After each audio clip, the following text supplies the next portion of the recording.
poe Jumat teh lain sambarangan. Lantaran dina poe Jumat teh fiha sa'atun la yuwafiquha 'abdun muslimun yas'alullaha ta'ala syai'an min amri dunya wal akhirah illa atahu iyyahu. Ku Gusti Allah di jero poe Jumat teh aya hiji jam, aya hiji waktu anu teu pati ngakuran manusia seorang muslim di jero eta waktu kemudian menta baik urusan dunia maupun urusan akhirat langsung bakal dibere ku Gusti Allah. Poe Jumat tinggal jamna jam sabaraha teu dibejakeun ku Kanjeng Nabi. Apakah tas subuh, apa jam genep, apa jam 7, apa 8, 9, 10, apakah jam 12, apakah mantes Jumat atau asar, teu dibejakeun ku Kanjeng Nabi. Maksud teu dibejakeun abeh full sapoe Jumat teh ulah ka mamana. Ulah ka mana coba lamun dijelaskeun. Oh, ieu teh waktuna teh jam 12 atau jam 12 kabehan. Ngintip jam 12. Atawa jam hiji ngintip jam henteu. Pokona mah sapoe Jumat bae. Ulah aya nu sempet-sempet ka pasar. Ulah aya nu sempet ka kantor. Bangkrut negara. Ulah aya nu sempet bae ka mamana ka sawah pa Jumat mah. Geus bae aja kelantas bae. 10 tasbihna 9 jual hiji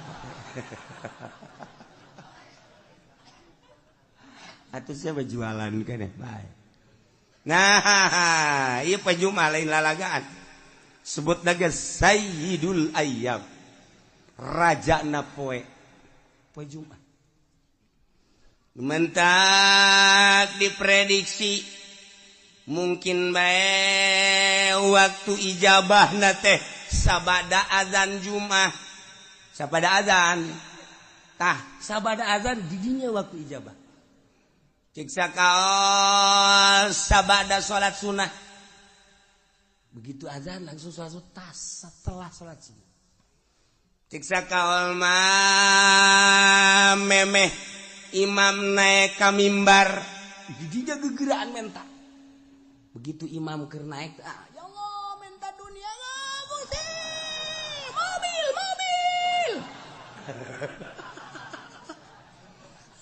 Teu parugu. Ulah di embat isin jero hate bae.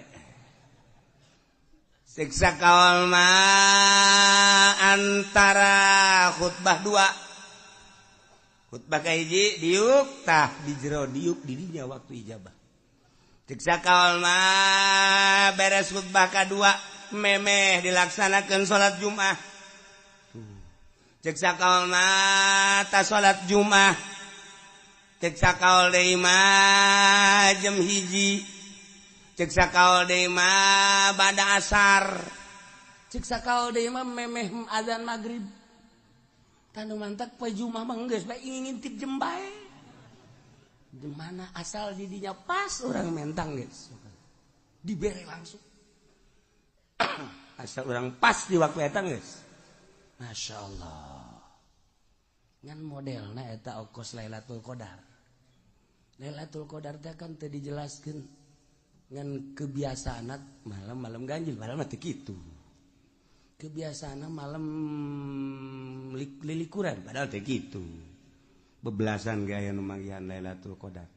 Abah nyongsrong urang Lailatul Qadar dengan modelna asal aya Lailatul Qadar bae malam eta urang tunduh. Dibenta-benta ke kieu asa di mana? Tunduh. Tak ieu ge waktu ijabah teh kos kitu. Poe Jumat. Yes, nomor 1 poe Jumat. Nomor kedua Yaumu Arfah. Poe Arfah lain lalagaan eta poe teh ngabogaan nilai anu pohara. Lantaran di mana terjadi poe Arfah yubahillahu taala malaikatahu. Allah ngabanggakeun diri terhadap malaikat. Cek Gusti Allah, ya malaikati unzuru ila ibadi ja'u susan gubron. Deuleu kumaraneh hamba-hamba aing anu dararatang di berbagai penjuru negara, di pelosok-pelosok dengan penuh karudinan. Poean arpah mah di Mekah ngan sakadar make dua helai. Eueuh nu make jas, eueuh nu make dasi teu berarti di hareupeun Allah mah jas jeung dasi. Kedeul banget lagi, nu make ndek ka arpah asup ka salon teh aya. Tah ndek apel ka salon mah. Kalau mah ruwag-ruwig tur kedeul. Boro-boro ngurusan awak, bugu baju ge teu dipake ngan saukur dua helai. Cek Gusti Allah, hei malaikat pandang ku anjeun. Qad anfaqul amwal. Nyana daratang ka arpah, aya anu ngajual sawah, aya anu ngajual mobil, aya anu ngajual buruan imah, aya anu ngajual kebo, berikut jeung anak kotok-kotok. Tuh deuleu menghormati ka aing kabeh ge hayang. Lain bae nu ngoran nini bengking tuh deuleu Gusti. Aki-aki deuleu dararata. Hayangnya usia malaikat tuh. Nini itu mah tuh. Embe dijual, kotok dijual. Buruan imah dijual jeung anak-anak kotokna. Nah, menghargai ka aing. Hayang kapanggih jeung aing. Ternyata horenganan. Di negara nama pamarentah. Eta teh horeng ngaleglegan duitnya. Nyana mah ngajual anak kotok, tapi negara mah geus sakean juta asal tanda tangan haji meunang. Pikir ku sia. Coba malaikat. Aneh tante. Lamun nyana ngajual anak kotok hayang kapanggih jeung aing, kumaon peta bupati hayang menang jatah. Ku goblok-goblokna bupati. Ku goblok-goblokna presiden. Tuh, anak kotok dijual hayang kapanggih jeung aing nyana meuli Lexus tolong teh coba. Tapi ya tahu begitu, di Amerika lain di urang. Di Amerika tuh mana? Di Amerika begitu.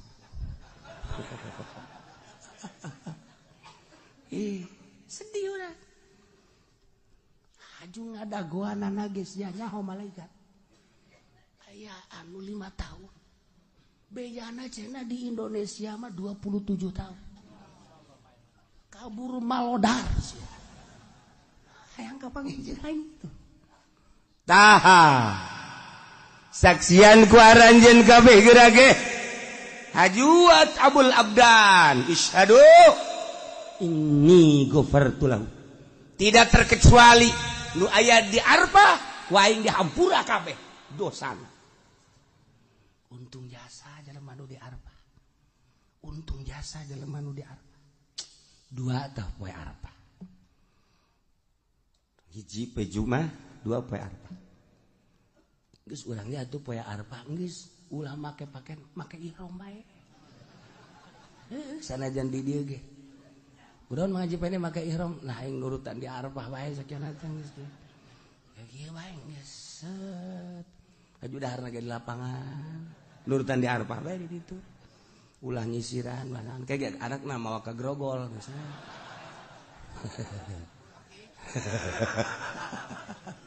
Bapak menjadi berubah sekarang. Iya. Nomor katilu yaumun nahri. Poean lebaran haji. Qarrabal abdu kurbanahu. Tiap jelema anu ngalaksanakeun kurban. Allah mah teu hayang dagingna. Allah mah teu neuleuh getihna. Tapi Allah mandeuleuh teh takwana. La yanalallah luhumuha wala dimauha walakin yanaluhu taqwa. Los daging nama jang sia dahar ku sararia. Tapi aing mah nilai nu ku aing katarima takwana eta jelema. Fa awwalu qatratin qatarat minal qurban takunu kafaratan likulli dzambin amilahul abdu. Setiap tetesan getih nu nyek celekataneuh nu dipencit ku hiji jelema maksudna korban eta teh ngajadikeun pangampura dosa. Setiap tetes trak mangkaning sabaraha gelaseur getihna. Ieu getih sacek-celek bae geus suara ya. Ieulah poe lebaran. Mulia jasa. Teu bisa urang kuari mah moejit korban kuari teu bisa. Di luar bulan haji urang mencit korban teu bisa. Eta mangan sakadar poe eta we poe lebaran jeung tasrek 3 poe. Lamun jelema boga duit kemudian henteu mencit korban rugi jasa. Rugi jasa. Lantaran keur ditongton ku malaikat. Kararieu be malaikat coba tuh si haji itu tuh si haji itu. Boga sebenarnya namanya duit. Pan bangunan nyokotan daging bae. Ulah neulekeun tunjuk aing atuh. Biasa bae. Aduh. Sabarudak teh ditonton ku malaikat. Malaikat tonton kieu. Ya oh, mana coba si itu. Ci, pan situ mah duit loba ge teh coba si itu. Cet, tuh. Malaikat, itu tuh. Di itu masjid. Laporan, ya Allah. Itu mah tuh Pak anu mah di anu masjid. Cek Allah geus bukakeun lawang sorga.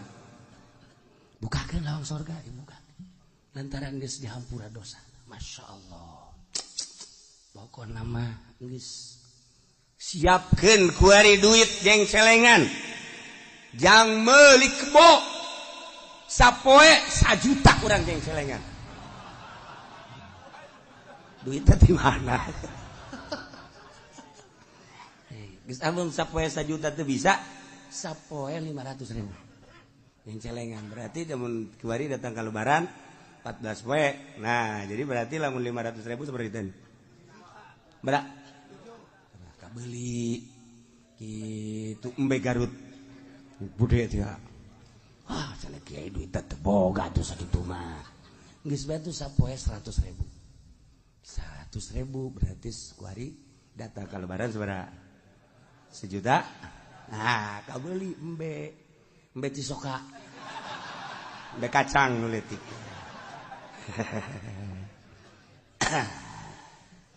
Geus kuari mah lamun jadi tukang ojek, ngojek kuari sapoe-sapoena. Tah duit gojekna sing meunang 1 juta ceng celengankeun. Cek tukang ojek di mana horeng kiai. Boro-boro meunang 1 juta. Kadang-kadang babaturan manuhunnya sial dah babaturan.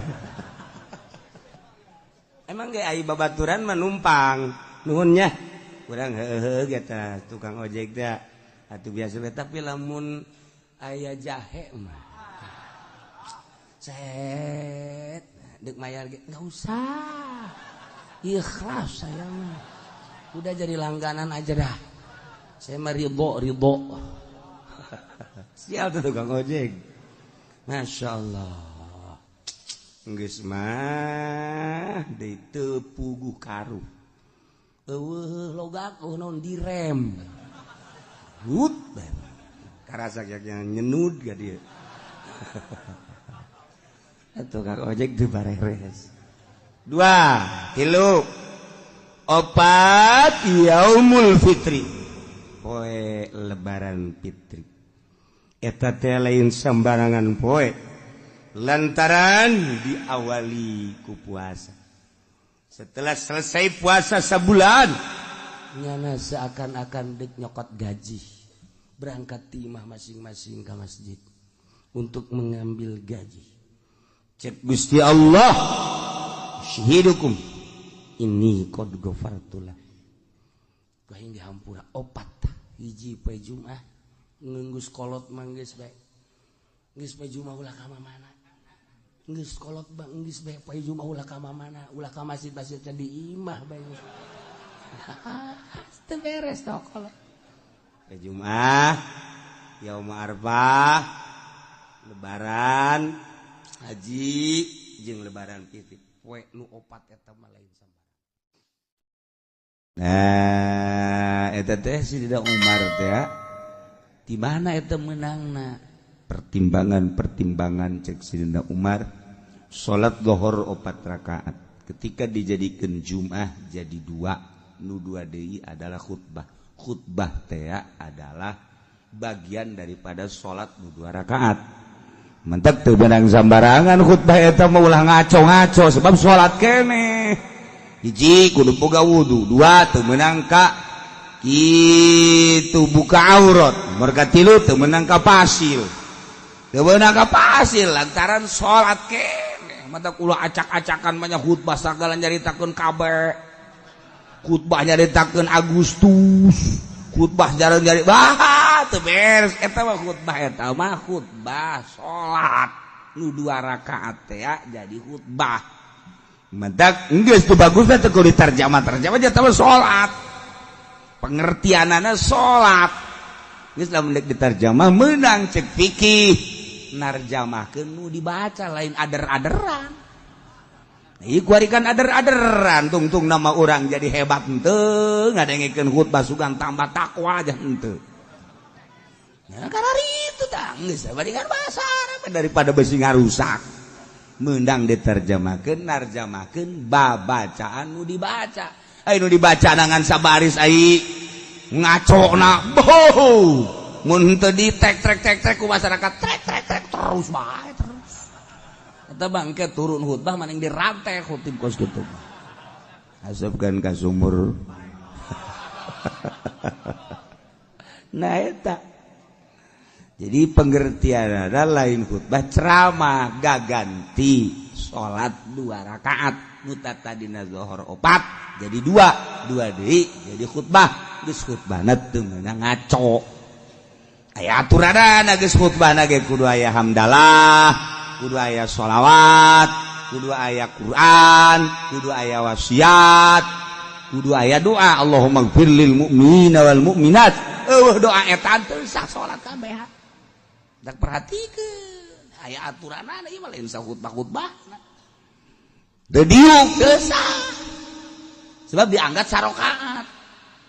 Geus dipisah 2 khutbah teh sarua jeung 2 rakaat diuk heula. Diuk karak nangtung deui mun neretet bajana diukan heuy ai sia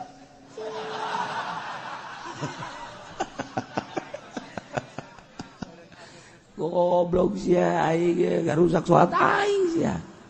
Nah eta lan mah khatibna kudu nu paham ulah tarjamah acak-acak ieu mah salat. Deuk khutbah mah nya deuk ceramah ketas Jumat atau meme Jumat. Oh, ceramah sadek nanya ada tekan budak ngebudak geus tah. Cenah nu ngadengkeun atuh karasa ku sia berarti sia teu dipake karasa. Ieu mah keur salat ieu mah ditah Allah.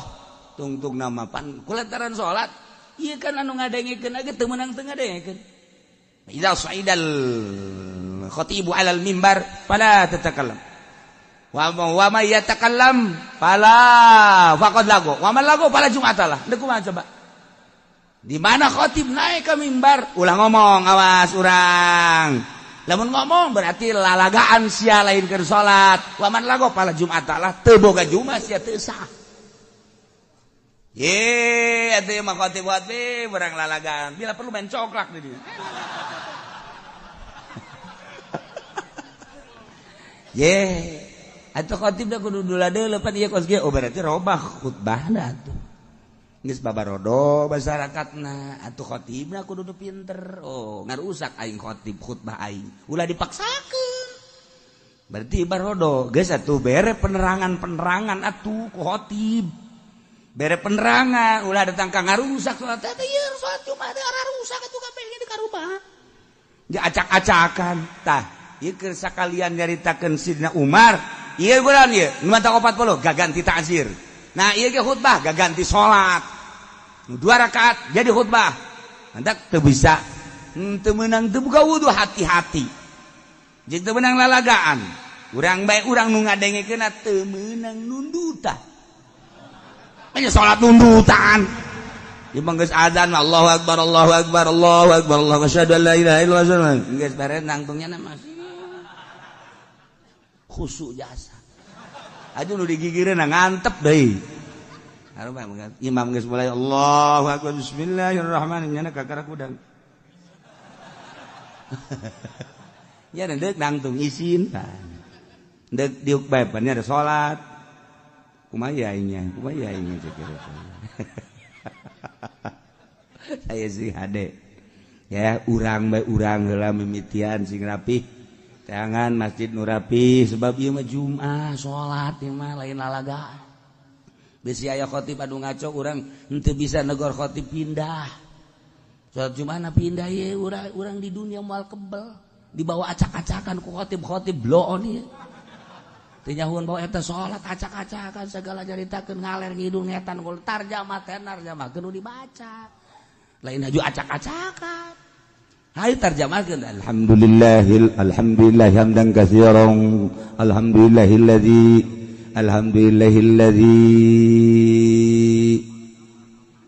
alhamdulillah sia ngaco aing mah kagok aing ku suara sia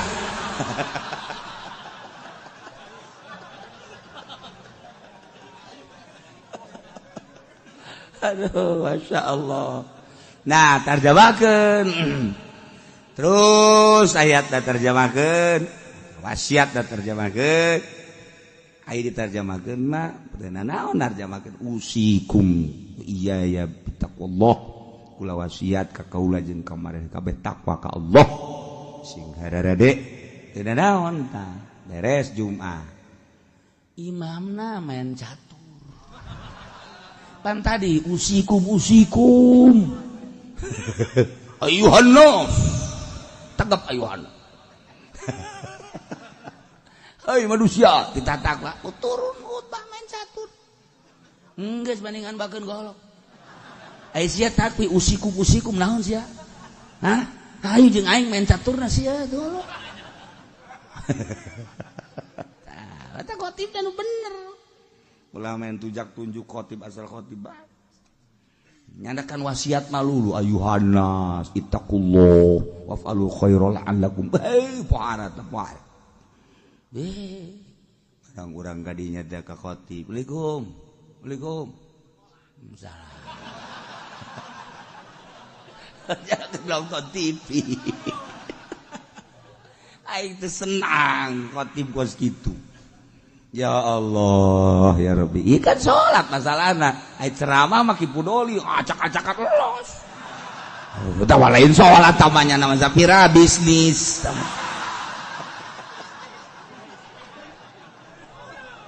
aduh keur ieu bari bageus teu pati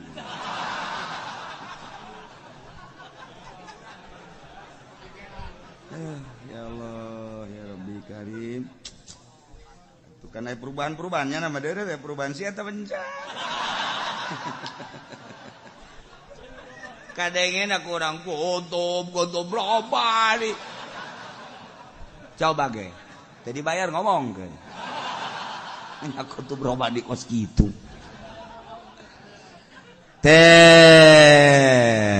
iya khutbah berarti ganti soal sing hade geus hati-hati dengekeun kurang perhatikan lengan orang temenang uca aco kadia itu nunjuk doangnya nunjuk jadi masalah masa ke salat nunjuk wa man lagha fala jum'atalah lalagaan berarti tunjuk ngomong ngobrol fala jum'atalah teu sah Jumatna sia eta cakang jeung Nabi sok dibaca kurang iza saidal khatib alal minbar fala tatakallam wa may yatakallam faqad lagha wa man lagha fala jum'atalah orang beungeut siang teu bujua ya Allah ya Rabbi eta hadis eta kan dibaca tu urang mah ji sugan teh naon cenah hartina makana tanyakeun atuh ji sugan teh eta mah hadis naon bae idza sa'idal khatib 'alal minbar di mana naik seseorang khatib kana membiun mimbar fala tatakallam ente ulah ngajablog Wa may yatakallam sahaja lamun ngomong faqad lagha berarti heureuy lalagaan. Wa man lagha fala jum'atalah cak Kangjeng Nabi jelema lalagaan berarti teu sah Jumat. Tah abeh tenget urang besi salat di lembur urang terjemahanana ngaco urang negor teu bisa pindah. Salametkeun awak urang di akhirat aing waduh kos kiamat ieu pan salat ieu mah lain ceramah ieu mah lain. Madak kula pernah di Garut pajubah terus di Bandung salat Jumat milu begitu salat Jumat waduh ngaco ieu mah khutbah acak-acakan kieu langsung zuhur. Nah zuhuran salat salametkeun salat waduh bahaya. Pernah deui di Bandung dapat di Bandung ka dieu set pajumah jeung guru malah di Bandung jeung guru ti Cililin dekat dieu dekat Banten mampir ka dieu poe Jumat hayang poe Jumat nyanan pas situ harita pada larang langsung salat Jumat ti Cililin rada beurang salat Jumat pada larang sarua Jumatna kos gitu Noel zuhur acak-acakan khutbahna salametkeun diri urang tapi ulah yen fitnah tegor heula ieu teh kapan khutbah ieu mah gaganti salat teu meunang ngaco lamun nyana ngaco bae terus bae pindah urang mah nya terus bae urang nuturkeun ngaco di atuh lagi salat ieu mah salat mantak sing hade salamat kan engke tanya pan mah haji deukeut ka masjid ieu sih kok masjid ka ditu jumahna teu meunang gara pindah kumaha aing bae geus bongan sia ge kumaha sia atuh aing kumaha aing lain mah haji mah pan eta teu kapisah masjid imah kajeun aing mah geus ngaji kos kieu ge sia moal so amat aing kadang-kadang sok tungtung mah gelut dari dinya. Ayo salamet ke si gade.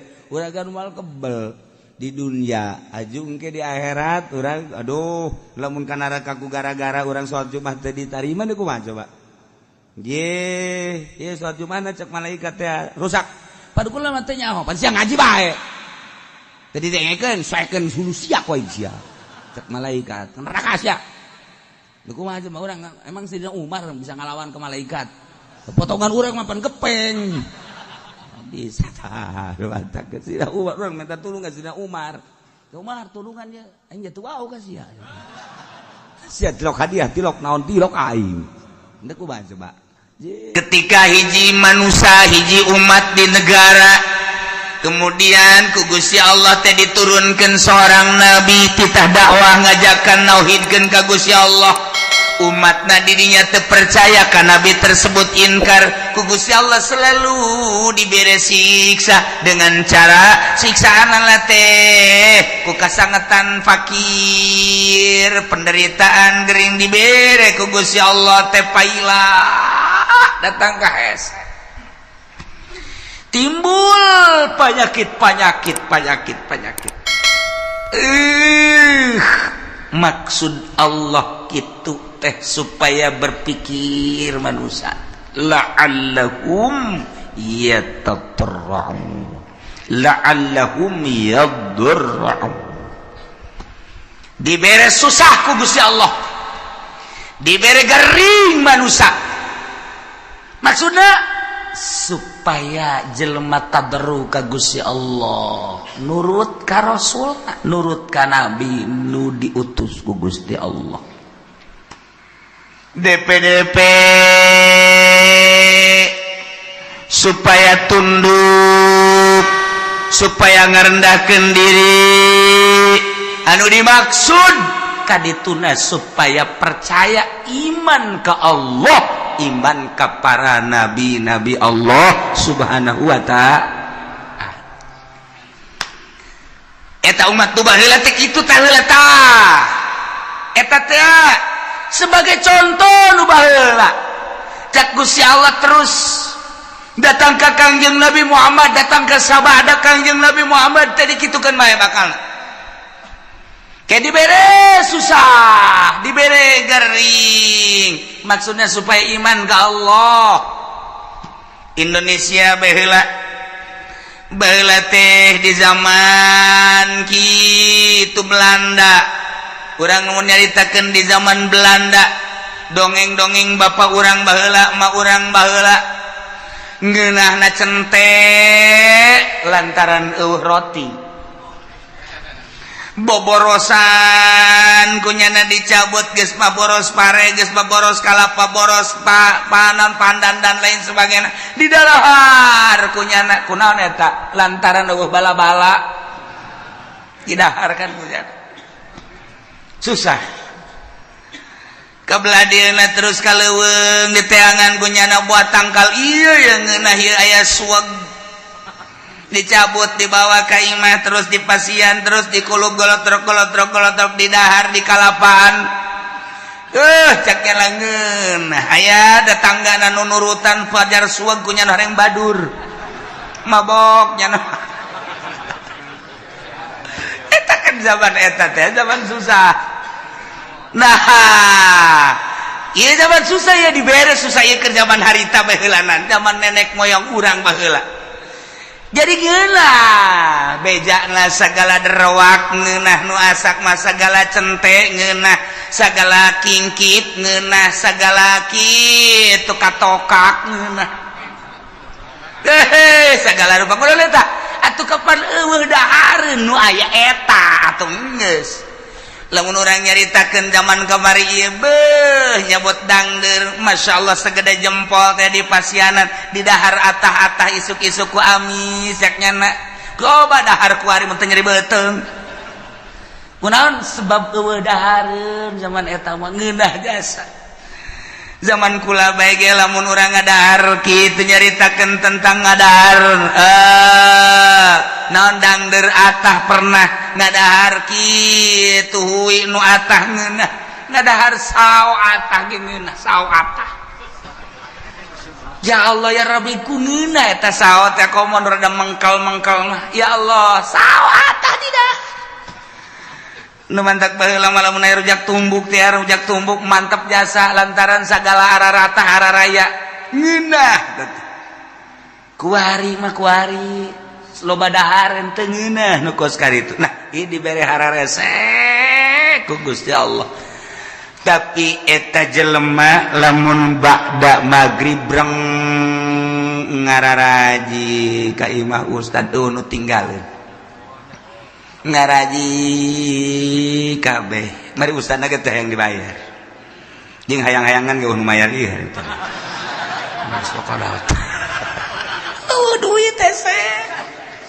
aduh bisa jana maca Quran aju anu rada gede mah pan baheula ngajina teh depan dari mimiti nu ngeja heula aju nu gede geus ka Quran aju balik-balikna kan ka masjid es di masjid paling jago nyana nakol bedug hiburanana teh nakol bedug hiburanana sakitu dagdugdug geus eta hiburan nyana sakitu doang geus baheula mah aman bere kabelah dieuna terus mahmur ku Gusti Allah teh terus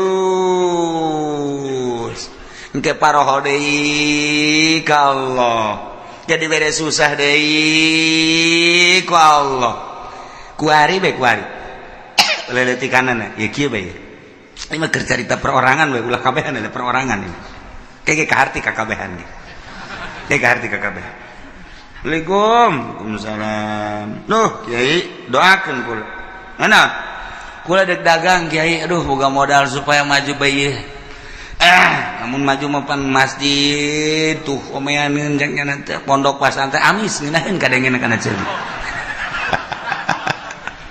ngeunaheun ya geus pokona mah kula mah ibadah bae geus doakeun ge padahal teh doakeun ge wae sugih subeng ieu keur carita perjalanan ieu cek ya itu sing bener itu sia dagang kayak seminggu datang deh kalau 2 minggu datang deh wah gede hiji Waalaikumsalam roh bari geus dia bantingkeun kopiah ge blek sia kunaon ngabanting puyang cenah kieu doakeun ieu kunaon hayang bisa ngazakat cenah dah mantep jasa eta ngomong Hayang bisa ngazakat berarti hayang sugih kan.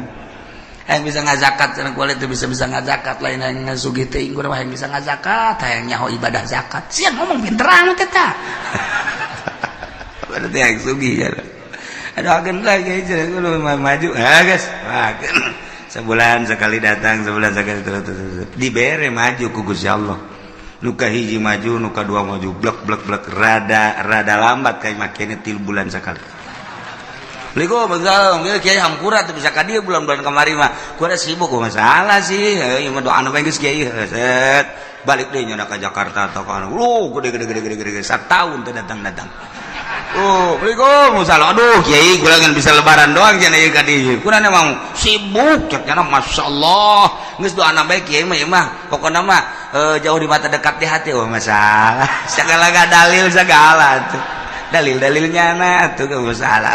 Beli mobil plang nggak teka kiai asal teka kiai baik berarti sholat ke wallahu a'lam.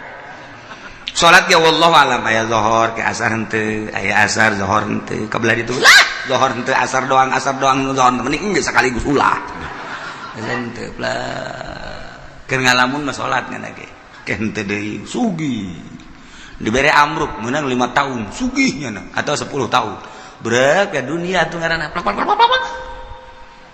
datang deh kiai mangga Waalaikumsalam Waalaikumsalam lu kiai benaon jadi duh orang kos kieu nya kiai aya kamar wajang kula deuk mondok bae macem-macem saged mondok nek naon geus teu kuat cenah hirup ieu orang kos kieu lah dunia sakumaha kiai sok didongeng-dongeng kunaon emang amruk kiai dagang berapa tahun 10 tahun gula teu ka dieu sekali da ka dieu kula amruk aing pake kokoset bae tuh Gus ya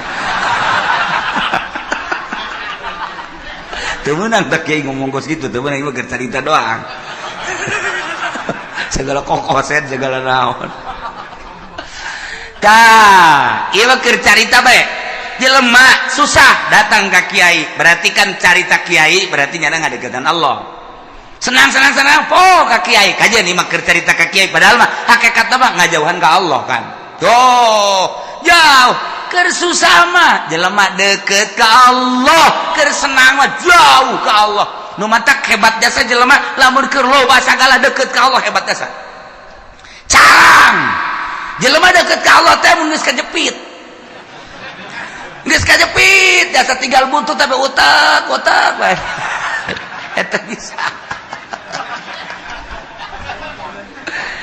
kula keur carita di Bandung mun ente ka Bandung aya didinya ngaran kitu toko Almasum nyaritakeun deui aya naon ngaranna pom bensin Almasum mushola Almasum masum Bandung loba kori aya pondok pesantren Almasum aya yayasan Almasum loba bank boga Almasum Bandung eta teh kumaha dongengna baheula ngaranna Haji Maksum eta teh keur susah jasa datanglah kami toha ke Garut KS tadi mami toha doana kiai geus di mami toha tadi dinya geus didoakeun beres mi toha barengan tuh ngadoakeun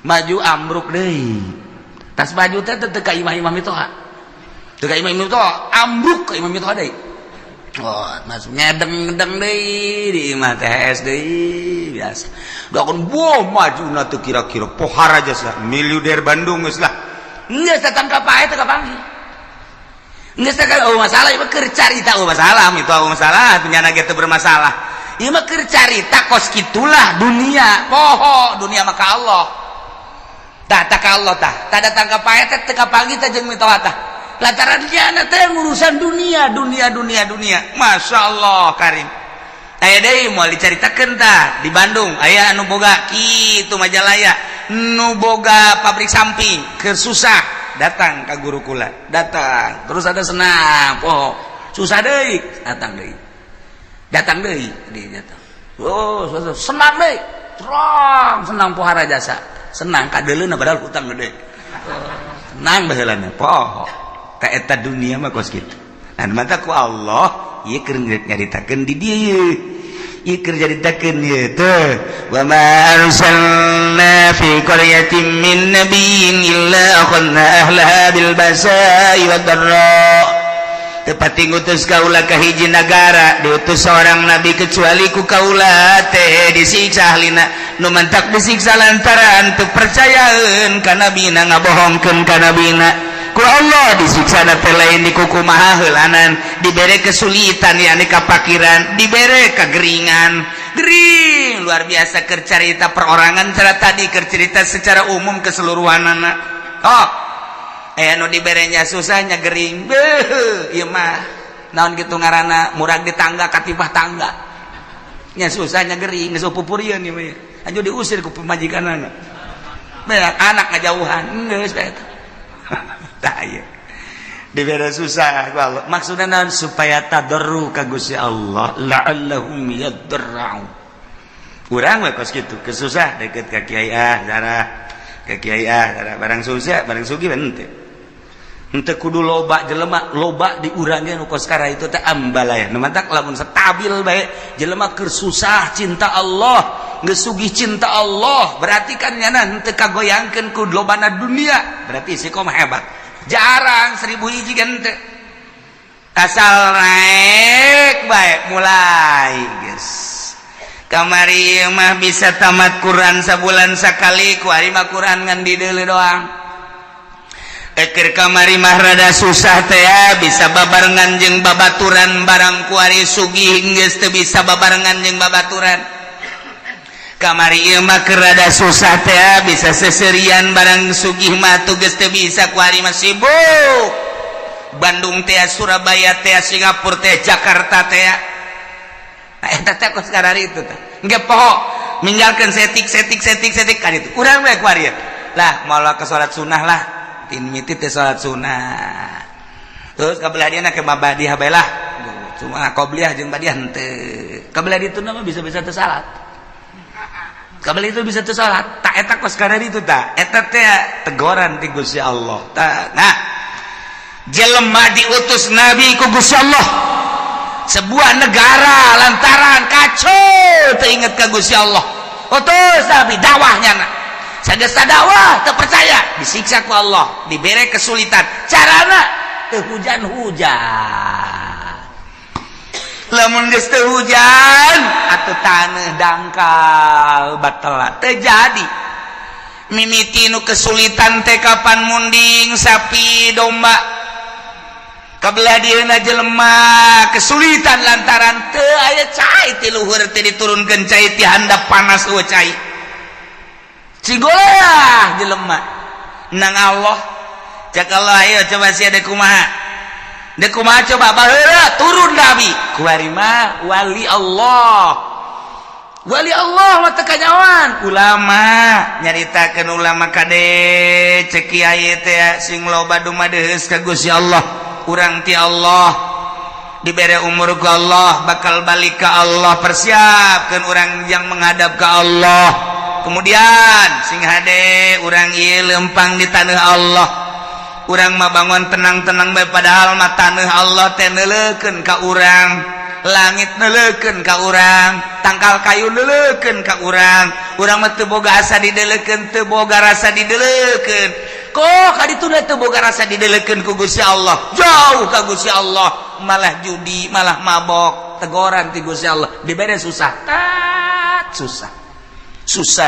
kesulitan higi kuari-kuari keur ditegor ku Gusti Allah pabrik balalangkrut kuari geus di PHK leuwih ti 50% pulang kampung kuari pabrik nu ayana ge encan jelas manajemen geus teu jalan lantaran ekspor impor teu jalan sebab dolar makin naik kuari geus 13,4 kadituna lamun 14 geus leuwih parah deui antara pembelian bahan baku jeung produksi jeung penjualan teu seimbang sehingga PMHK-an anu dilobakeun lamun kuari encan jelas bakal datang ka iraha maka pabrik mulai gulung tikar geus pabrik gulung tikar berarti karyawan sabaraha ribu kali kuari ke aya kitu 50 pabrik atau 100 pabrik, sa pabrikna menelan manusia kitu 2000 baheula ke dirata-ratakeun kali 100 sabaraha jelema nu nganggur pulang kampung kan itu. Terbengkalai nu boga kontrakan nu tadina ngandalkeun kontrakan di daharna teh tajang sagala rupa, nah kontrakanna ditinggalkeun. Maya listrik bapan terus bae. Nu geus eueuh nek kumaha tinggal nyana bae tambang mana yang gantung diri bae gitu ya. Mulai itu terbengkalai. Ye bang di urang kumaha pasarkan kuari kurang geus teu jalan. Hartina teh jalan teh kumaha? Jalan mah ala kadar jalan, tapi kan lain cara biasa. Aset anu biasana 1 hari menang 1 juta, kuari mah teu menang 500 acat. Ya keur carita nu leutik. Carita nu gede, ieu encan jelas, datang ka irahana encan jelas. Nah, iker dicoba ku Gusti Allah, nu tenang-tenang santri lah. Santri suka mikiran pabrik henteu. Santri mikiran tani atuh henteu. Santri mikiran perekonomian henteu, nya teh nyaho ka ekonomi, ka politik teh nyaho santri mah. Sebab nya mah jadi wali ka apa? Mun nya wali santri. Ya tuh tenang wae nya. Ngitung bae we, cenah geus payah balik-balik. Assalamualaikum. Seseuri ya. Padahal makolot-makolang. Duh anak aing geus datang deui bae. Bah, 2 poe balik deui ka pondok. Kudu aya duit 1 juta. Boh. Aduh, sakolot teh aing ngakal di anak aing. Ye, aya duit berangkat. Eueuh duit kula moal. Geus susul bawa ada teh kira ka pondok deui pondok. Meuli ji Samsu kieu.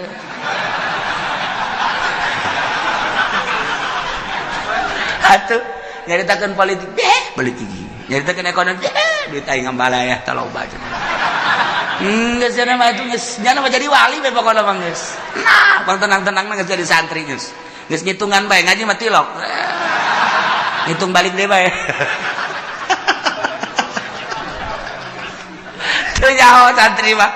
Geus teu nyaho naon pokona mah ngaji ibadah geus teu nyaho naon. Jasana jangan anu mikiran bae geus sugan atuh jadi kitu motivasi henteu. Atuh mani nyana. Salat berjamaah, tas berjamaah, pondok ngaca Quran, tadarus. Wallahul azim. Dak masak. Beres, beli botan dak duit aing ambual aya ti bapak aing. Pugu bapak nama ngedagang naon gitu ngartoge. Ngek. Geus teu nyawana naon ya. Dagang dangdeurnya nanjak kesangan tengah jalan kesangan kosokan heula ieu dorong deui ka ditu jual datang anakna duit bah meuli gudang garam kadeleuna mah rokok padahal kesang bapak eta cucu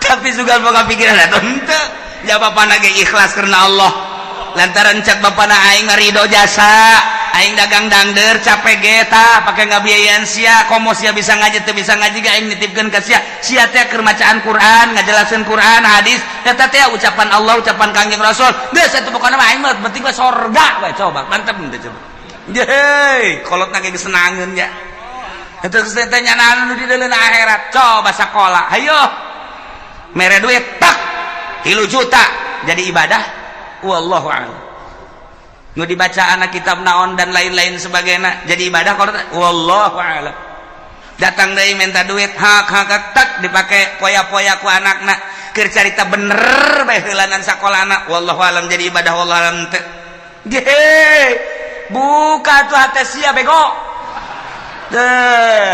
kalau teh ieu mah keur nu capek bae tah mere ka anakna keur carita bisa ngajina geus pohara keur teu bisa ngajina dicatat ku malaikat masyaallah anakna cicing di pondok keur berjuang ngalaksanakeun pembacaan kitab Allah dawan Rasulullah dawan ulama dibiayaan ku bapakna anu gantar wasilah ngabiayaan anakna memeh anakna ka sorga kudu bapana heula amin sa anak sia teu sakola teu mondok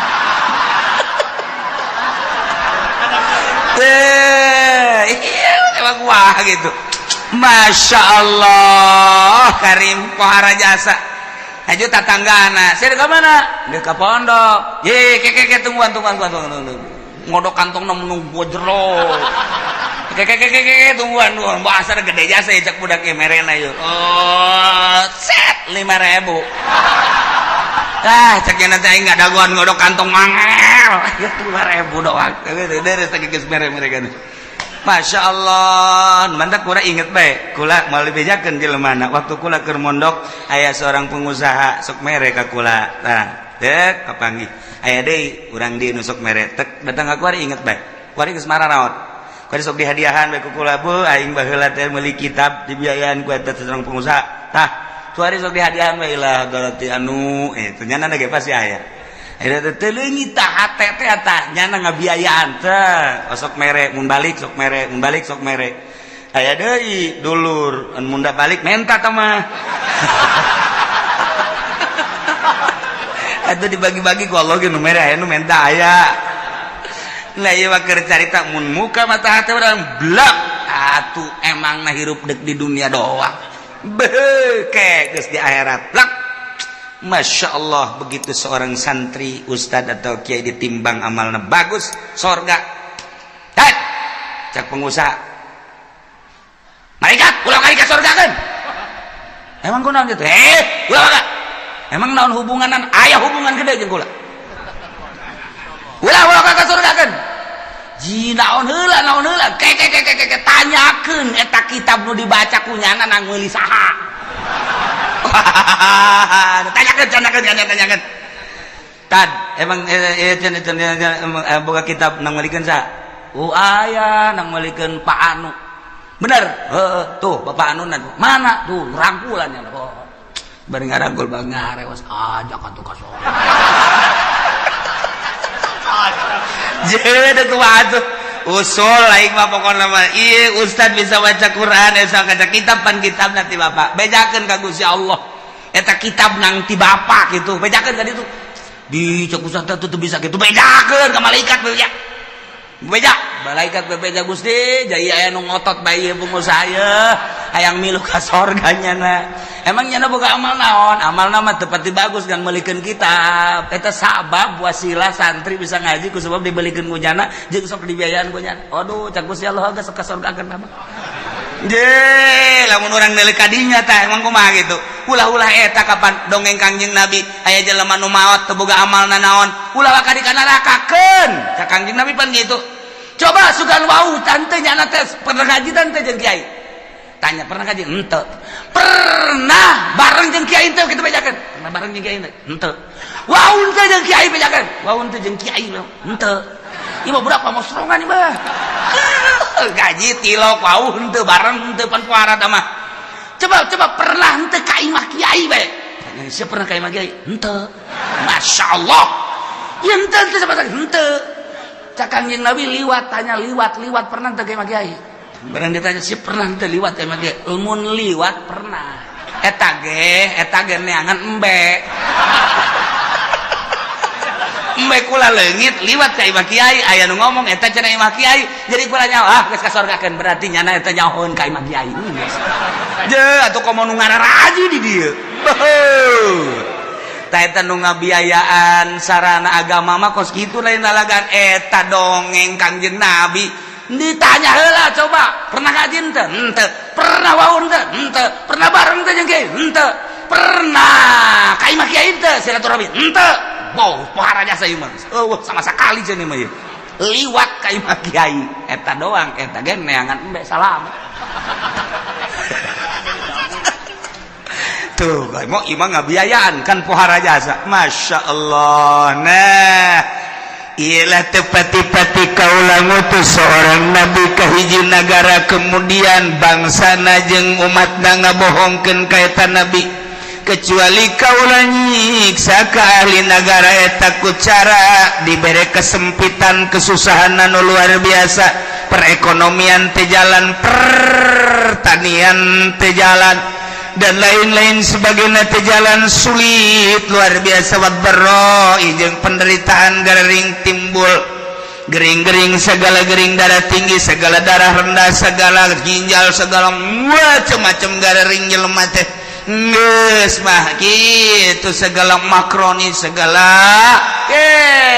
lihat sirah dan lain sebagainya bahkan aya penyakit anu dibawa ke dokter teh geus ngecek melalui ronsen melalui kitu SG teu kapanggih penyakitna cek dokter cek-cekna sehat pugu gering tapi cek dokter sehat bapak ini udah pulang aja sehat pugu gering bingungnya lagi aing gering dibajar sehat dokter bodoh guys bukunya nana gering nana udah ngerasakan tapi cek dokter teh melalui ronsen penyakitan melalui penyakitan darahna bagus ya teh bapak sehat ceknya cek jantung sehat cek paru-paru guys sehat tapi nyana nangis teh bisa kicep acan cek dokter pulang bapak sehat aing gering ceknya teh nah ini bukan bagian dokter coba ke sono ke Jampang Surade takut ada gaang di dalam perut nih coba nah iya geus teu kapagieun ku dokter ge geus teu kapagieun dibawa ku ari ka kulon ka Pandeglang ka Cadasari aya di dinya teu nu make iket ini penyakitnya cekel ping-pingna lot keluar paku tuh dulu tuh paku kos kieu aya di jero awak untung bisa hees gesaknya nanti Masya Allah cak nu nganter tuh lamun 3 kilo mah bisa pakai ngabangun dah paku mana aya di jero awak kudu aya pakuan segala bohong boro-boro paku urang kasura ge leutik jasa nyeri jasa tuh paku sok bada kieu mah urang teu percaya bae itu caknya nanti apa ieu mah tidak selesai ieu mah moal selesai dicokotan kieu mah sebab di imah ieu mah aya orang hideungan kudu mayar ya mah segala apel jin segala apel jurig segala naon wah tambah cai tambah daun eta bener apa nu kitu bohong nu gara itu aya penyakit itu bener temen eta mah ngabohong dukun ngaranna nah ieu disiksa ku Gusti Allah maksud Allah mere peringatan la'allahum yadra'un supaya DP supaya tunduk rendah diri kadituna iman ka Gusti Allah nu kafir supaya iman supaya percaya ka utusan Allah anu geus iban ka Allah supaya balik tobat ka Gusti Allah supaya mantep menghadap ka Gusti Allah subhanahu wa ta'ala summa badalna makana sayyatil hasanah tuluy ku kaulan wagung digantikeun dibere eta kaum teh ina tempat kesulitan ka gorengan teh ane siksa al hasanah kabagusan nu tadina susah jadi sugih anu tadina gering jadi cager ku ari mah ku Gusti Allah teh dibere mahmur anu tadina dibere susah dibere gering ganti ku Gusti Allah dibere ku ari mah tina tadina panas jadi tiis tadina teu jarara di taneuh teh jadi tadina perekonomian macet ku ari jadi makmur terus jadi jalan dan lain sebagainya geus kasimpulan nama susah jadi sugih gering jadi sehat hatta afau sehingga tina subur tambah harta tambah loba munding tambah loba sapi tambah loba domba tambah loba ayam gitu kene kendaraan tadina boga motor hiji jadi 2 jadi 3 mobil gitu kene bahkan jeung pamajikan ge nambah tadina hiji jadi 2 jadi 3 ku makmur-makmurna masyaallah pohar anak baradakan jadi loba hatta afau tadi dangan boga anak hiji 2 kuari mun ditanya ti bibit du itu 10 bibit du itu 10 bibit du itu 10 opat bibit jadi 40 geus lamun dek lebaran mudik jang anak doang nyewa bus hatta afau bahmur jasa ieu pohar jasa kumaha eta dikitu-kitukeun ku Gusti Allah ke dibere susah ke dibere sugih ke dibere gering ke dibere cager eta teh kapan menang Allah maksudna Gusti Allah teh supaya inget bahwa ieu teh dadamelan Gusti Allah geus ana dadamelan Gusti Allah supaya iman ka Gusti Allah geus iman ke ibadah ka Gusti Allah supaya mantep nauhidkeun ka Gusti Allah subhanahu wa ta'ala tapi kumaha eta kaum waqalu cek eta masyarakat teh kufrun nikmat kana kufur kana nikmat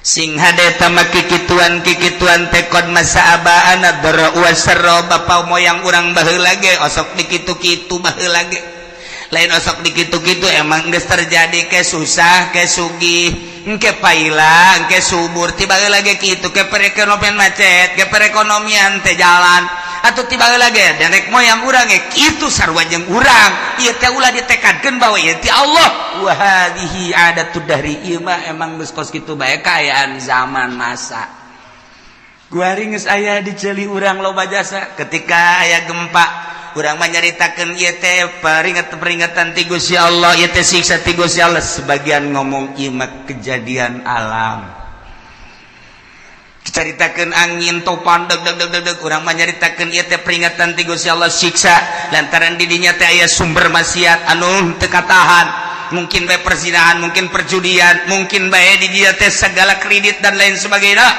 geus disiksa ku Gusti Allah tapi nya nama lain ini mah kejadian alam ada tuh dahri emang geus biasa zaman mah kos kieu jadi kan tsunami dat peringatan ti Gusti Allah urang mah nyaritakeun ieu teh peringatan ti Gusti Allah nya nama lain kejadian alam lantaran di urang antara nu mukmin jeung nu fasik jeung nu kafir loba dedengean loba tapi ka urang lolobana dah kejadian alam eleh mukmin udah teger di televisi ngomong ini adalah merupakan peringatan dari Allah siksa titik geus kuduna kitu ieu lain kejadian alam nyaritakeun kejadian alam malulu teu harayang aing mah ngadengen age eueun tegas teh kitu tak ka Allah hati-hati kita kembali kepada Allah kudu nama di TV gitu hai para kafir iman kepada Allah coba nyana di sel geus lah pokona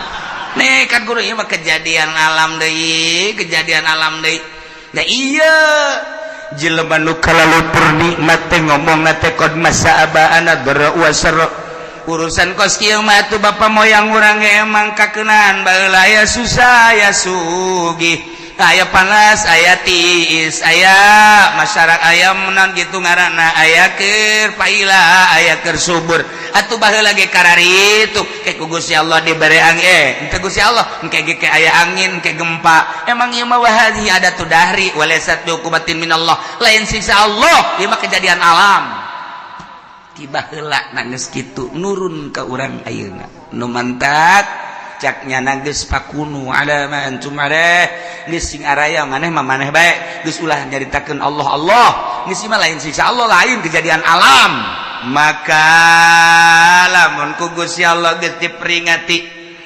melalui paila melalui panas tapi teu daek iman ka Gusti Allah teu daek sadar merendahkan diri ka Gusti Allah ketunggu cek Gusti Allah ujung-ujungna fa'akhadnahum baghtatan wa hum la yash'urun teh ku Gusti Allah disakalikeun siksana baghtatan teh sakaligus kaget sekonyong-konyong wa hum la yash'urun bari manehna teu nyaho kana waktu datangna memena sugan aya kitu warning sen-sen teu aya langsung bae emang kamari ieu waktu aya tsunami Aceh teh emang aya peringatan teu aya jeger kabeh ka bawah waktu kamari ieu di Padang emang aya peringatan awal geus ku Gusti Allah diperingati awal tapi kaberani itu udah tetap teu iman gak gempa sabaraha ribu manusia anu teu disalat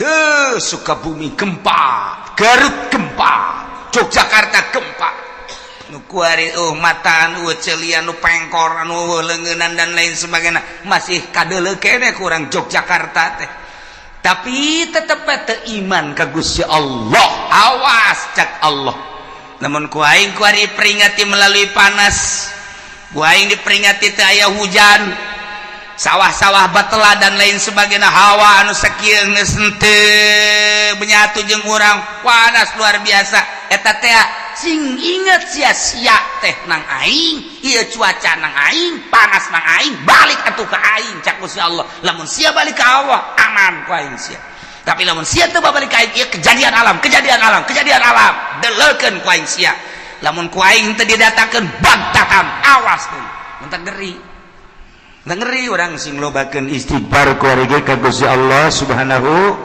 wa ta'ala di lembur-lembur ayo istighfar astagfirullahalazim wa atubu ilaihi minimal 70 Astagfirullahaladzim wa atubu ilaih. Atau anu panjang Astagfirullahaladzim alladzi la ilaha illa huwal hayyul qayyum wa atubu ilaih. Atau sayyidul istighfar Allahumma anta rabbi la ilaha illa anta khalaqtani wa ana 'abduka wa ana 'ala ahdika wa wa'dika masata'tu a'udzu bika min syarri ma sana'tu wa a'udzu bika bi ni'matika wa a'udzu bika bi dzambi faghfirli fa innahu la yaghfiru dzunuba illa anta. Ta eta baca cenah panjang ting teh mah kiai nu pendek bae astagfirullahaladzim li wali walidayya la sabilukum la jibati alayya jamu Muhammad eta ge panjang kene cenah kiai nu pendek bae astagfirullahaladzim wa atubu ilaih eta ge panjang kene sia moal ngamaca ieu sia mah panjang kene bae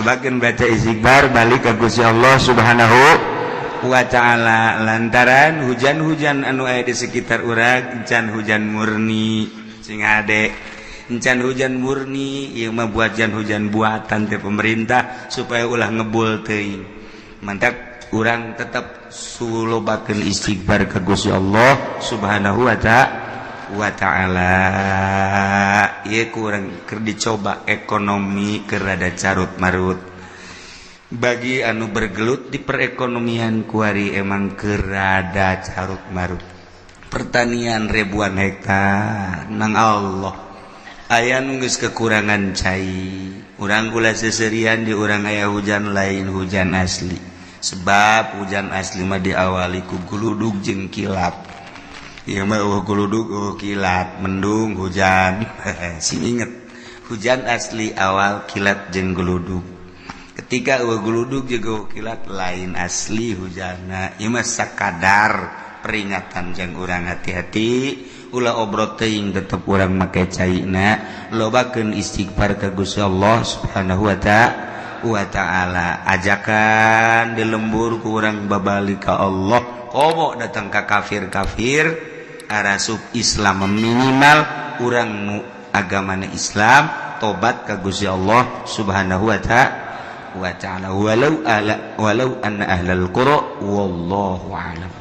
Kangjeng Nabi dilanjutkan ku ari wala syakka annahu temang-mang deui yakin saenyana Kangjeng Nabi Muhammad alaihi salatu wassalam babullahil a'zam lawang menuju Allah nyana anu nungtun urang yap ka dieu yap yu hayang ka Allah hayu cek Kangjeng Nabi hayu kula mah utusanana wauh jasa jeung Allah besi hayang kapanggih jeung Allah hayu wasyafi'ul akram nu tukang nulungan ka Allah abdi mah bobolokot geus tanggung jawab cek Kangjeng Nabi hayu pan aing mah ieu teh boga syafaat hayu cek Kangjeng Nabi tuturkeun hayu ka dieu yap weh mantep jasa abdi mah keur baringung deukeutan kula pan kula mah deukeut ka Allah abdi boga keperluan macam-macam hayu ka dieu hayu dibejakeun ja Allah atuh anu bakal ngahasilkeun hayu ka dieu Kangjeng Nabi nu mantak urang teh moal jadi wali kajen kukumah ge tanpa maca sholawat ka Kangjeng Nabi Muhammad sallallahu alaihi wasallam eta guru-guru torekat langsung ngasupkeun la ilaha illallah tanpa dibacaan sholawat teu lalahana konyol tama guru torekat kos kitu dek melakeun la ilaha illallah can loba maca sholawat torekat bloloon guruna nu boloon ye atuh dek la ilaha illallah teh dek ka Allah ai anu dilawangna Kangjeng Nabi kok atuh henteu melalui Kangjeng Nabi babullahil a'zam Kangjeng Nabi teh ye lawang ye ka dieu ku aing ditungtun ye asal siara deukeut ka aing urang teu baca sholawat ka Kangjeng Nabi nutup pintu Allah moal bisa kajen ting maripat teh moal bisa kajen bohong Kangjeng Nabi cicing di lawang ka dieu hayu ka dieu geura cek Kangjeng Nabi ayo anu ngusulkeun ka Allah abdi mah isin loba keperluan aya keperluan naon abdi mah isin loba kabingung boga kabingung naon ayo dilaporkeun boga ulah tuh Kangjeng Nabi nu mantak urang kudu bersisi lah Kangjeng Nabi na teu aya geus nitipkeun ka sahabat teu aya geus nitipkeun ka para tabiin geus teu aya nitipkeun ka atba tabiin teh ka atba tabiin hayu Kangjeng Nabi ge tuba liman ro'ani wa tuba liman ro'aman ro'ani Watuba liman ro'a waro'a man ro'ani. Watuba liman ro'a waro'a Habib Rozak. Terakhir tempat kos gitu. Lain Habib Rozak iyo. Tuba. Tinggal deketan ieu saha nu sok loba maca sholawat, ijazah sholawat. Lobakeun heula maca sholawat ulang hayal jadi marifat, ulang hayal jadi wali sholawat bae heulana. Wayu bae, bari lempang sholawat, bari diuk sholawat, nungguan gitu di masjid maca sholawat, dek dahar maca sholawat, nunduk sare maca sholawat. Bila perlu ka pamajikan ya Allahumma sholli ala. Cak pamajikan kieu abad ieu cenah cak. Sholawat beneng elenan le. Pas menjelang nganggeus. Allahumma sholli. Cak pamajikan Habib kok napa ngededet sholawat nih. Nah, nu batok sholawat ka Kangjeng Nabi. Ai sholawatna nu mana ke ngajurus. Lamun sholawat munjiat qadiriyah hendak sabandiyah kadituna. Sholawat nariyah syadziliyah. Sholawat fatihah ieu kadituna adalah tijaniyah. Sholawat tuh kadi itu aya jurusan-jurusan sholawat teh deka mana ieu urang aya ka jurus jumlah sabaraha sih kieu sholawat saeutik 4444 sholawat saeutik ngitungan mah bisa aya ente nu talar mana hiji naon Allahumma sholli ala Muhammad eta doang hiji jeung Ibrahimiyah paling ge eta bae geus tahan matak eta baca berjanji teh sholawat. Assalamu alayka zainal anbiya ya salamu alayk Assalamu alayka atqal atqiya ya salamu alayk eta teh urang lamun nyaho kahartina indah jasa asfal asfiya ngeunaheun azkal azkiya min rabbis samai terus nu mantak ngarenung bae urang peureum benda jeruk.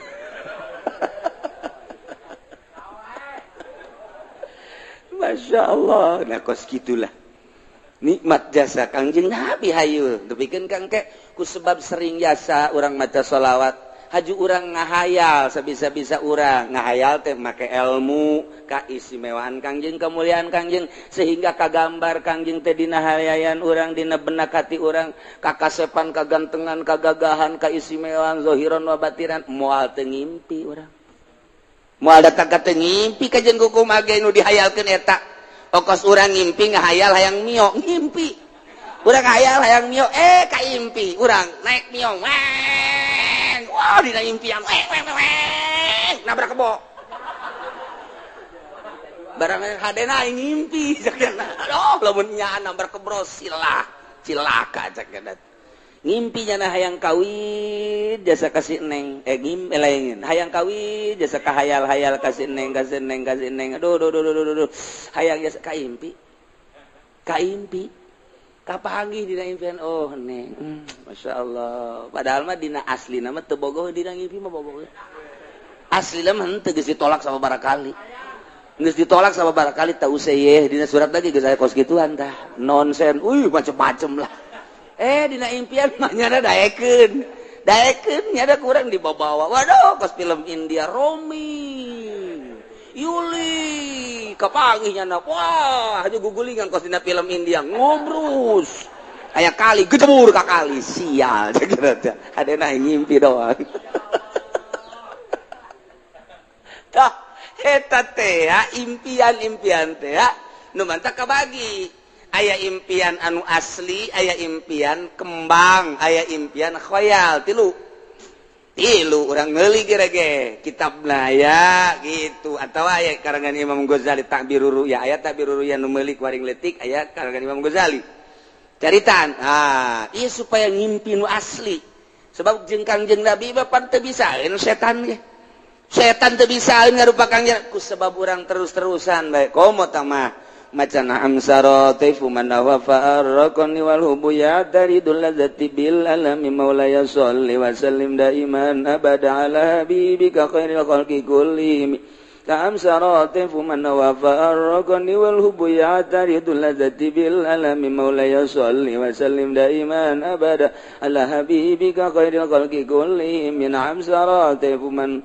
Nah dibaca kurang memeh sare wudu heula tas ngala wudu mandi nu bagus mandi heula tas mandi ngala wudu make pakaian serba putih make sesengitan sila urang hadiah heula ka guru urang anu ngaijazahan haju ka sahibul mu'alika ta'libna yani Imam Busiri kemudian langsung dikhususkeun ka Kangjeng Nabi macana dinazomkeun barengan ku maulaya sholli bari jeung nyaho kahartina dibaca datang kareup sare sok kira eta syaratna kos kitu doang teh syaratna kurang sare teh mendek telentang ti mimiti dieu kala maulaya sholli wa sallim daiman abada ala habibika khairil khalqi kulli na'am sarati fuman wa farqani wal hubbu ya daridul ladzati bil alami maulaya sholli wa sallim terus datang ka urang rada geus rada non karang-karana engket-engket rek sare ngedeng langsung ta'am sarati fuman wa farqani wal hubbu ya daridul ladzati bil alami maulaya sholli wa sallim dair PS sakali ente dua kali kaditu da mangim pasti jasa kula carita bulan puasa tah terus bulan puasa lempang ka Imah Ki Soleh di Imah Ki Soleh lewat jembatan ayo jalan kakak tuh kukula nanya ayo si jalan ke mana ieu nanya wi jalan ke Madinah padi Imah Ki Soleh sekolah teh belah diri Imah Ki Soleh ieu Madinah sedang jalan anyar cak nu ditanya teh nu bener ieu mah jalan anyar bagus teh guguran we kula lompat bener teu kebal aya Masjid Madinah ya Allah ieu Masjid Madinah ieu aya orang Arab kan anu unggal lawang aya orang Arab kula dikasep tidak boleh ini khusus orang Arab cek nya yeuh neangan deui lah aing nyaho lah loba lawangna cek urang teh blok itu aya deui orang Arab udah kasep tidak boleh khusus orang Arab cek nya orang ajam tidak boleh lupat kadu itu unggal lawang aya orang Araban cak pemikiran teh jak Kangjeng Nabi mah lain nabi orang Arab jan nabi kabehan naik aing ka jeung kumaha ge naik kula ka luhur begitu naik ka luhur Arab cek nya nggak boleh naik kadulu di handap wah kerumunan aya Kangjeng Nabi tuh ngancan katingali Kangjeng Nabi na ngan dina impian bingung ieu aing ngaragageun mana ringsek asana ringsek aing ieu ka mana ieu haju di tukang penjagana turun teu meunang di handap geus katingali kerumunan Kangjeng Nabi belah ditu ngancan katingali Kangjeng Nabi na jauh jadi kula ditungtung gitu tah ngan aya di luhur akhirnya kula turun ke handap alhamdulillah begitu nanya itu Kangjeng Nabi cenah buru-buru macet jelema teu bisa ka ditu hudang can kapanggih jeung Kangjeng Nabi geus hudang waduh cek kula teh masyaallah maksud tapi pan lumayan datang ke Masjid Madinah na ye eta ngimpi teh kos kitu teh nah eta bacaan eta kula ngabejaan we na'am sarate pun ngamandi heula mandi ngala wudu nol-nolkeun pikiran beres make sesengitan make baju nu putih maksudnya karesep Kangjeng Nabi baju putih teh karesep Kangjeng jubah terus make sesengitan beres eta teh tadi ngarep kiblat hadiah ka Kangjeng Nabi ka sahabat ka wali kemudian ka guru urang anu ngaijazahan eta bus imam naon karang-karana Burdah ka Imam Busiri nazomkeun kemudian tambahan maulaya syarat eta kemudian ngerti kana maknana diwiridna sameunangna ulah maka dihitung-hitung datang kareup sare cara tadi we miti dieu keula maulaya sholli wa sallim daiman abada ala habibika khairil khalqi kullihim min amsarati fuman wa farqani wal hubbu ya daridul ladzati bil alami terus ayatah nu pernah ka kula bebeja ku deung di datanya heuh geus barang diwirid ku cenah aduh kiai cenah kunaon teu dake atuh mah ngimpi-ngimpi sia teu dake ya Allah cenah kula teu dake jadi puyeng mah tungtungna mah eureun atuh sia eureun bahaya ke geus teu katekan berarti mah kos kitu mah teu katekan geus memehna meureun urang amun hayang cepet-cepet ngadahar jengkol nu loba meureunnya abeh terehes tungtungna mah teu kabaca bae eta sering ku kula meuli caritakeun sajan-sajan mah mah ala kadar takdir bulan puasa teh ngimpi kos gitu pernah teu nu sajan-sajan atuh mah bejakeun we pokona mah geus deuk kapangideung teh kumaha we teh mah ngan ieu mah keur carita model tah ngimpi teh kos itu tah ya jalan anyar ka ditu Madinah cenah waduh bener masjidna aya teu kebal teh kan eta dijagaan gitu tapi eta dina ngimpi mah urang Arab teh bisa ngomong sudah deui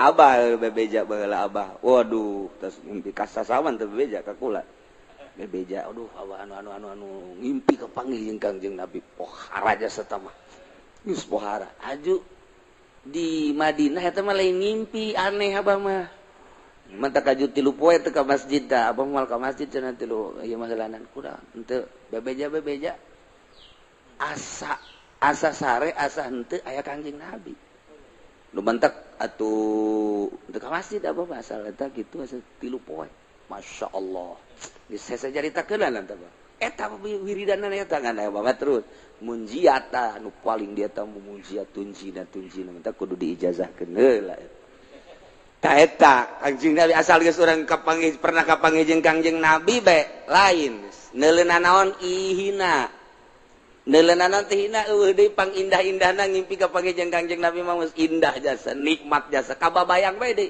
moal poho-poho indah kapanggih jeung Kangjeng Nabi moal poho-poho jeung direresep keneh maca sholawat teh diberesep aya nu kabari bebeja maca sholawat mujiat cenah kiai haju ngimpi kunaon kapanggih jeung maung wah saya ijazahna di mana di Habib Rozak pantes satu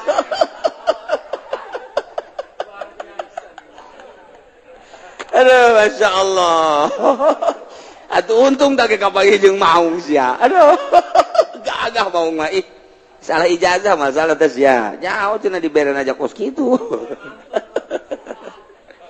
nah iyalah Kangjeng Nabi bahkan aya walillahi darus Sayyidil Bakri wallahu a'lam bissawab